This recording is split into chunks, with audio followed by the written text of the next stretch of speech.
ইশাক ভাইয়ের কাছে আমার আহ্বান, আপনি আমার দেশ পত্রিকাকে ফালতু বলছেন, আপনার কাছে আহ্বান যে বাংলাদেশের ফালতু না এরকম একটি আপনার প্রিয় পত্রিকার নামটি জাতির কাছে জানিয়ে দিন। প্রিয় ভাই, আপনি আমার দেশকে ফালতু বলতে গিয়ে নিজে ফালতুতে রূপান্তরিত হচ্ছেন। আপনি ডক্টর মাহমুদুর রহমানকে ফালতু বানাতে গিয়ে ইশাক হোসেন আপনি ফালতু হয়ে যাচ্ছেন। আপনি কাকে মৌলবাদ শিখাচ্ছেন? মৌলবাদের ধারণাটা আপনার কাছে কি আছে? নতুন রাজনীতিবিদদেরকে দেশপ্রেমিক বানাচ্ছে আমার দেশ। ভারত আমাদের এই দেশটাকে ধ্বংস করছে, আধিপত্যবাদের বিরুদ্ধে কথা বলছে আমার দেশ। ইশাক সাহেব, আপনি চোখের সামনে এভাবে ঝরে যাবেন এটা আমি কামনা করি নাই। আমি আপনাকে ভালোবাসি বিদায় আপনাকে ভুল ধরিয়ে দিচ্ছি।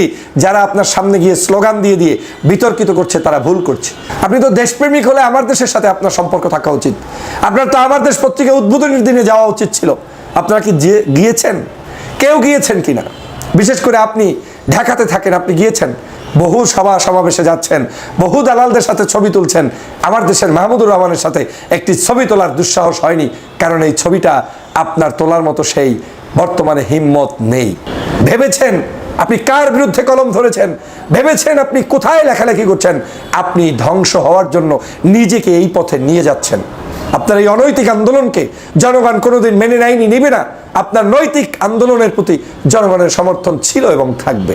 যে মানুষ প্রায় 56,000 মানুষ আপনার এখানে লাইক কমেন্টস আপনার কি বলে রিয়াক্ট দিয়েছে, তার মধ্যে হাহা দিয়েছে 40,000 মানুষ। 40,000 মানুষ আপনার এটা ব্যথিত হয়েছে, হাহা দিয়েছে। তারপরে আপনি নিশ্চিত হলেন যে এখন আপনার এই লেখাটাকে পছন্দ করেছে, করে নাই? আমার দেশ পত্রিকাকে একটি ফালতু পত্রিকা হিসেবে আখ্যায়িত করেছেন ইশরাক হোসেন। জনগণের এখন প্রশ্ন, ইশরাক হোসেন ফালতু না আমার দেশ পত্রিকা ফালতু?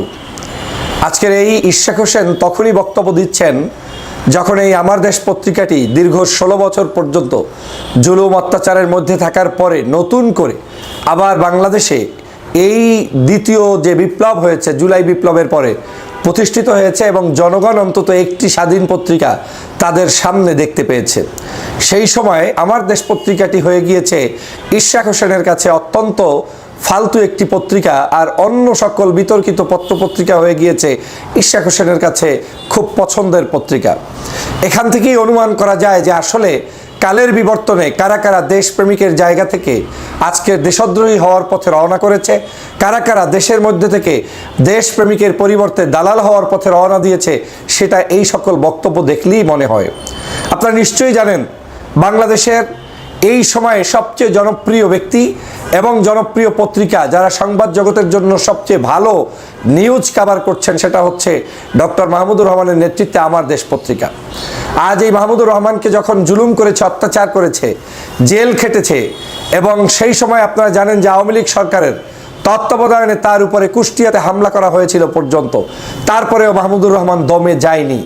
যখন শেখ হাসিনার আশেপাশে সব সংবাদপত্রের জগতের লোকগুলো এসে ঘুরঘুর করত, তখন মাহমুদুর রহমান এককভাবে শেখ হাসিনার বিরুদ্ধে কলম ধরেছেন, লিখেছেন, লড়াই করেছেন এবং জীবনের শেষ প্রান্তে এসেও সেই কাজটি করেছেন। 5ই আগস্টের পরে মাহমুদুর রহমান বাংলাদেশে এসে তিনি প্রথমেই বলেছেন যে তিনি কোনো ক্ষমতা, তিনি কোনো নির্বাচন, তিনি আগামীতে কোনো স্বপ্ন এগুলো নিয়ে আগাচ্ছেন না। একটাই স্বপ্ন, আমার দেশ পত্রিকাটাই হচ্ছে তার জীবনের শেষ ইনিংস। তাহলে তার স্বার্থটা কোথায়? তিনি তো কাউকে উত্থান কিংবা পতনের জন্য কাজ করছেন না, বরং মাতৃভূমি রক্ষার জন্য তার আন্দোলন।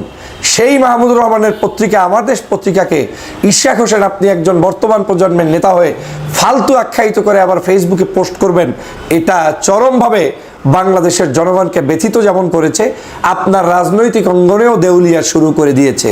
আপনি যে পোস্টের মাধ্যমে কতগুলো প্রশ্ন তুলেছেন, এখানে এমনভাবে আপনি লিখেছেন মনে হয় যেন আমার দেশ পত্রিকাটি আপনাকে শেষ করে ফেলেছে। আপনি ভুল করলে আপনাকে স্মরণ করিয়ে দিবে পত্রপত্রিকা, আমি ভুল করলে আমার বিরুদ্ধে রিপোর্ট করবে পত্রপত্রিকা। কিচ্ছু যায় আসে না, পত্রিকার কাজ পত্রিকা করবে, আপনার কাজ আপনি করবেন। কিন্তু আপনি এটাকে এভাবে থ্রেট দিয়ে দমিয়ে রাখতে পারেন না। তার মানে প্রমাণ হয় আজ যদি এই অবস্থা হয় তাহলে আগামীকাল আপনার দৌরাত্ম্য যত বাড়বে তত এই পত্রিকার উপরে কতটা হিংসুটে হবেন সেটা আপনি প্রকাশ করে গিয়েলেন।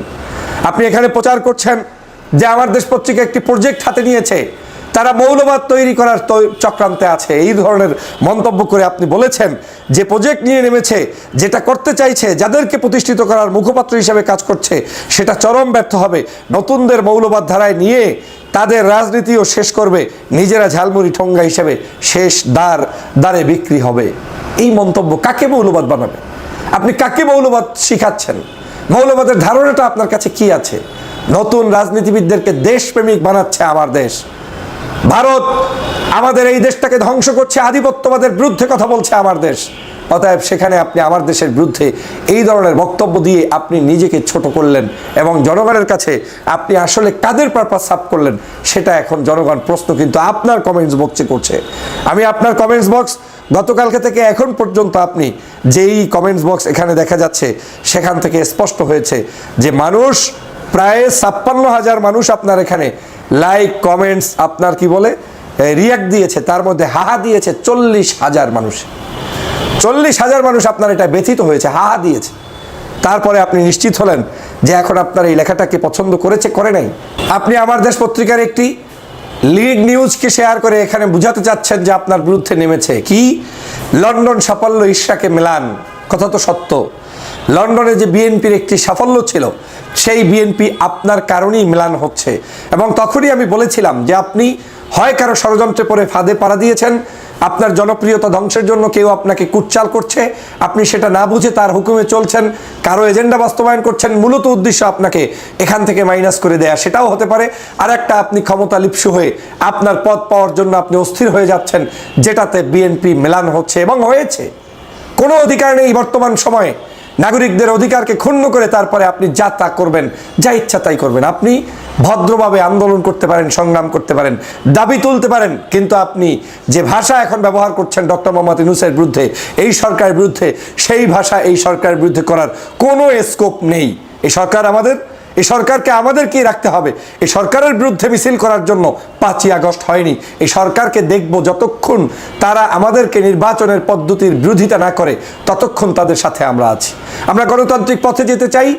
এই সরকার আমাদেরকে কমিটমেন্ট করেছে আগামী জুন জুলাইয়ের মধ্যে যে নির্বাচন, সেই নির্বাচনের মানে পরিস্থিতিটা কি আমাদেরকে দেখতে হবে এবং তাদেরকে সময় দিয়েই আমাদেরকে পথ পাড়ি দিতে হবে। কিন্তু আপনি এই সরকারের বিরুদ্ধেও যেভাবে লেগেছেন সেটা আমাদের কাছে কোনোভাবে বোধগম্য নয়। আপনি আমার দেশ পত্রিকাকে যখন ফালতু বলছেন তখন নিজেকে ফালতু হিসেবে চিন্তা করুন যে আপনি যে কাজগুলো করছেন এই কাজগুলো ফালতুমি করছেন, ফাত্রামি করছেন নাকি ভালো কাজ করছেন। মাহমুদুর রহমানের উপরে যখন আক্রমণ হয়েছে সেই একই সময় বাংলাদেশে বিএনপির বিরুদ্ধে, তারেক রহমানের বিরুদ্ধে, খালেদা জিয়ার বিরুদ্ধে সহ বাংলাদেশের দেশপ্রেমিক নাগরিকদের বিরুদ্ধে সিরিজ আকারে বিভিন্ন পত্রপত্রিকা এমনও রিপোর্ট করেছে যেই রিপোর্টগুলোকে কোনোভাবে মেনে নেওয়া যায় না। সেই রিপোর্ট কি আপনার চোখে পড়ে না? আমরা সেই রিপোর্ট দেখার পরেও তো বাংলাদেশের কেউ কাউকে, কোনো একজন রাজনীতিবিদ কাউকে ফাত্রামি কিংবা ফালতু এই শব্দচয়ন করে লেখালেখি করে না, কারণ পত্রিকা তার মতো করে লিখছে। আর আপনি আমার দেশের মতো একটি দেশপ্রেমিক পত্রিকাকে আপনি ফালতু বলছেন। মাহমুদুর রহমানকে আপনি প্রশ্নবিদ্ধ করছেন নাকি আপনি প্রশ্নবিদ্ধ হয়ে যাচ্ছেন? আমার তো মনে হয় আপনার রাজনৈতিক অঙ্গনের এখন গুণের ঘুড়ি ধরে গিয়েছে। আপনি সাদেক হোসেন সাহেবের সন্তান, আপনি একজন সম্মানিত ব্যক্তি, যুব সমাজের অহংকার ছিলেন।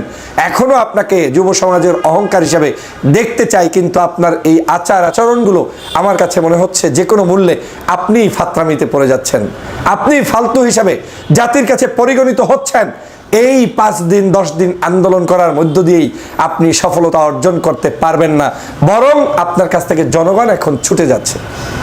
এই সিটি কর্পোরেশনে আপনি জনপ্রিয়তার শীর্ষে থেকে নির্বাচন করে নির্বাচিত হতেন, তাতে কোনো আপত্তি ছিল না। কিন্তু আপনি যে পদ্ধতিতে আগাতে চাচ্ছেন এই পদ্ধতি আপনাকে খেয়ে দিচ্ছে। আপনি কি লিখেছেন? আমার দেশে একটা ফালতু পত্রিকা, এটা ফেরত আসার পর ভালো ভেবেছিলাম, কিন্তু এটার মধ্যে নিরপেক্ষতার নও নাই। এমনভাবে ফটোকার্ড, ইউটিউব নিউজ, এর আগে প্রিন্ট ভার্সনের প্রথম পেজে আমাকে টার্গেট করে হ্যায় করে সম্পূর্ণ বানোয়াট বয়ান দিয়ে খবর ছাপিয়েছে। বাহ, আপনি আমার দেশ ছাড়া আর কোনো পত্রিকা ফালতু নিউজ দেশে পান না।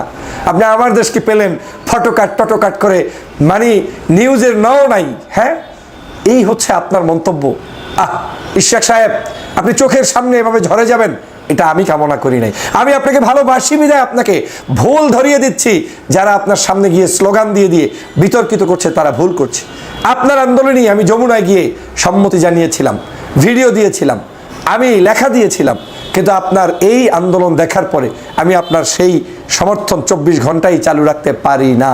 অবশ্যই আপনার জন্য শুভকামনা, কিন্তু আপনার সকল অনৈতিক কাজের বিরুদ্ধে আমার এই বক্তব্য অব্যাহত ছিল, আছে এবং থাকবে। আপনি বলছেন নগর ভবনে গতকালকের ঘোষণা এসেছে সেবা চালু করা হবে, তাই লোক সমাগম কমিয়ে আনা হয়েছে। আমার দেখা মিলবে যখন যেখানে প্রয়োজন হবে। এই পত্রিকা নামের ফাত্রামি মার্কা খবর কেন ছাড়াচ্ছে জানি না, কেন আমাকে ব্যক্তিগত আক্রমণ করছে তাও জানি না। এদের সাথে কোনোদিন যোগাযোগ ছিল না। 2010 সালের ওই সময়টিতে সাহসী ভূমিকা ও স্কাইপ কেলেঙ্কারি ফাঁস করার মতো কাজের জন্য আস্থা ও সম্মান অর্জন করেছিল জনগণের। আপনি 10 সাল পর্যন্ত এই পত্রিকার সাথে সম্পর্ক আপনার ছিল না।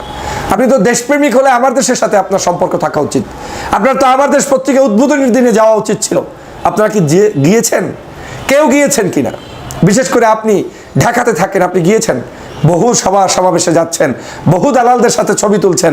আমার দেশের মাহমুদুর রহমানের সাথে একটি ছবি তোলার দুঃসাহস হয়নি, কারণ এই ছবিটা আপনার তোলার মতো সেই বর্তমানে হিম্মত নেই। কি করলেন? আবার লিখলেন, নিজ অবাস্তব স্বার্থ হাসিল কিছু ব্যক্তির প্রতি চরম বিদ্বেষ ও মিথ্যাচারের স্বীকার করতে গিয়ে এই পেপারের ভিতর সব খবর মূল্যহীন হয়ে পড়বে। শেষ দরে কাগজ বিক্রি করা ছাড়া আর কোনো মূল্য থাকবে না। আপনি আমার দেশের বর্তমান ডিক্লারেশন জানেন? বর্তমানে আমার দেশ জাতীয় যত পত্রিকা আছে তাদের প্রথম যে 1-2টা পত্রিকা যে সংখ্যা ছাপায়, আমার দেশ পত্রিকা সেই হুবহু সেই সংখ্যা ছাপায়। এবং আমার দেশ পত্রিকার চাহিদা হচ্ছে কোনো কোনো জায়গায় আমার দেশ পত্রিকা এখন পায় না, তারা লাইন দিয়ে পড়ার জন্য বসে আছে। আর আমার দেশ পত্রিকাতে যদি আমাদেরকে এত জ্বলন্তি হয়, তাহলে আমাদের প্রিয় পত্রিকার নামটি বলেন। প্রিয় ইশাক ভাই, ইশাক ভাইয়ের কাছে আমার আহ্বান, আপনি আমার দেশ পত্রিকাকে ফালতু বলছেন, আপনার কাছে আহ্বান যে বাংলাদেশের ফালতু না এরকম একটি আপনার প্রিয় পত্রিকার নামটি জাতির কাছে জানিয়ে দিন। প্রিয় ভাই, আপনি আমার দেশকে ফালতু বলতে গিয়ে নিজে ফালতুতে রূপান্তরিত হচ্ছেন। আপনি ডক্টর মাহমুদুর রহমানকে ফালতু বানাতে গিয়ে ইশাক হোসেন আপনি ফালতু হয়ে যাচ্ছেন। ভেবেছেন আপনি কার বিরুদ্ধে কলম ধরেছেন? ভেবেছেন আপনি কোথায় লেখালেখি করছেন? আপনি ধ্বংস হওয়ার জন্য নিজেকে এই পথে নিয়ে যাচ্ছেন। আপনার এই অনৈতিক আন্দোলনকে জনগণ কোনোদিন মেনে নেয়নি, নেবে না। আপনার নৈতিক আন্দোলনের প্রতি জনগণের সমর্থন ছিল এবং থাকবে। অতএব সাবধানতা অবলম্বন করুন, দেশবাসীকে বিভ্রান্ত করবেন না। আমার দেশ পত্রিকার বিরুদ্ধে কথা বলতে গিয়ে তাদেরকে আপনি ওই ধরনের মৌলবাদ বানানোর চেষ্টা করবেন না, বরং আমার দেশ বাংলাদেশের এক দল দেশপ্রেমিক নাগরিকদেরকে তৈরি করছে। এই দেশপ্রেমিকদেরকে